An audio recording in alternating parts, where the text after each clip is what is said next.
ስትናደዱ በፍጹም ማድረግ የሌለባችሁ ነገሮች። ቶሎ የምትናደዱ ከሆነ ይሄንን የግድ ማየት አለባችሁ። በህይወት ውጣ ውረድ ሁላችንም ሰዎች የሚያናድደንና የሚያበሳጨን ነገር ይገጥመናል። ታዲያ ለዚህ ላበሳጨንና ላናደደን ነገር የምንሰጠው ምላሽ ደግሞ ቀጣይ ህይወታችንን ጥሩም መጥፎም የማድረግ ትልቅ አቅም አለው። አንድ ወጣት በስራ ቦታው በጣም የሚያናድድ ነገር ይገጥመውና ወዲያውኑ ወደ መስሪያ ቤቱ ዋና ኃላፊ እየተንደረደረ ጉዞ ይጀምራል። ሁኔታው ያስደነገጣቸው የስራ ባልደረቦቹ ሊያረጋጉትና ሊያስቆሙት ቢሞክሩም ሁሉንም እየገፈታተረ የኃላፊውን በር በርግዶ ገባ። በስራ ላይ የነበረው ኃላፊም በድንጋጤ ከተቀመጠበት ብድግ ብሎ ተነሳ። ወጣቱም አንተ ማን ስለሆንክ ነው ይሄን የምታደርገው? ማን ነው አንተን መሪ ያደረገ? ሲል በእጁ ይዞት የነበረውን ወረቀት ፊቱ ላይ ወረወረበትና ከቢሮው ወጣ። ከዛች ዕለት በኋላ ያ ወጣት እዛ መስሪያ ቤት ገብቶ መስራት ይቅርና ከበር ማለፍም ተከለከለ። ምንም እንኳን በስራው ተጸጽቶ ይቅርታ ለመጠየቅ ቢሞክርም አልተሳካለትም።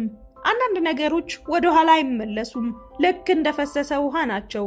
ዛሬ ከዚህ ቪዲዮ በኋላ ቀሪ ዘመናችሁን ከጸጸትና ከቁጭት የምታድኑበትን ሚስጥር ታውቃላችሁ።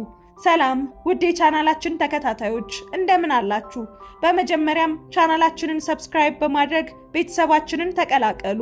ቪዲዮ ለብዙ ወንድምና እህቶቻችን እንዲደርስ ላይክ አድርጉት። አሁን ወደ ዋናው ነገር መግባት እንችላለን።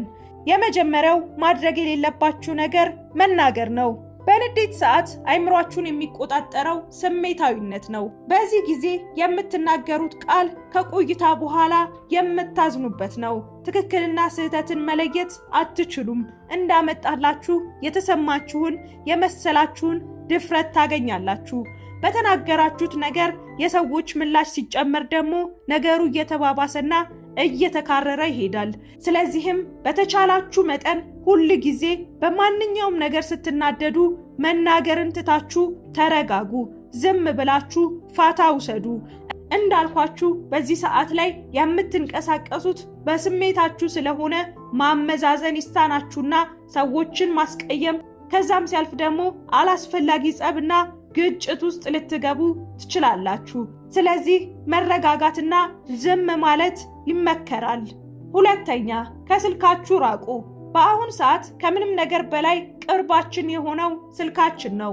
በስልካችን ብዙ ርቀት መጓዝ፣ ብዙ ርቀት መሄድ እንችላለን። በጣም ብዙ ሰዎች በተናደዱበት ሰዓት በላኩት ቴክስት ወይም ደግሞ የጽሑፍ መልእክት እንደዚሁም ድምፅ አሊያም ደግሞ በተለያዩ ማህበራዊ ሚዲያዎች ላይ ባጓሯቸው ፎቶዎችና ጽሑፎች ምክንያት ብዙም ሳይቆይ ይጸጸታሉ። አንድ ጊዜ በስልካችሁ አማካኝነት ከእጃችሁ የወጣ የትኛውንም አይነት መልእክት እንዲሁም ድምፅ አሊያም ደግሞ በማህበራዊ ሚዲያ ያጋራችሁትን ነገር መመለስ አትችሉም። ከቁጥጥራችሁ ውጪ ነው። ለዛም ነው በምትናደዱበት ሰዓት ራሳችሁን ከስልካችሁ አርቆ የሚባለው።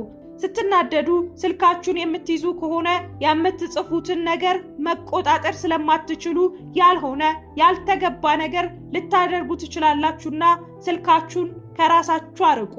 ሶስተኛ፣ አትጩሁ ወይም ደግሞ ዕቃም አትስበሩ።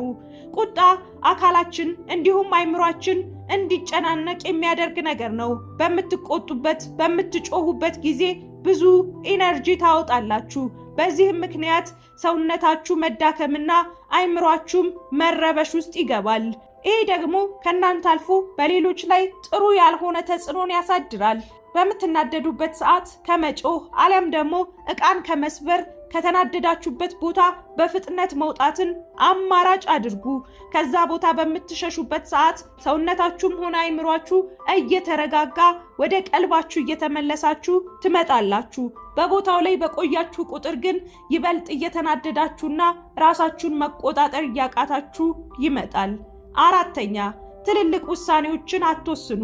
በምትናደዱበት ሰዓት ላይ በተለይም ደግሞ ስለ ፍቅር ግንኙነት፣ ስለ ትዳር፣ ስለ ስራ አሊያም ስለ ገንዘብ የተመለከቱ ውሳኔዎችን በፍጹም እንዳትወስኑ።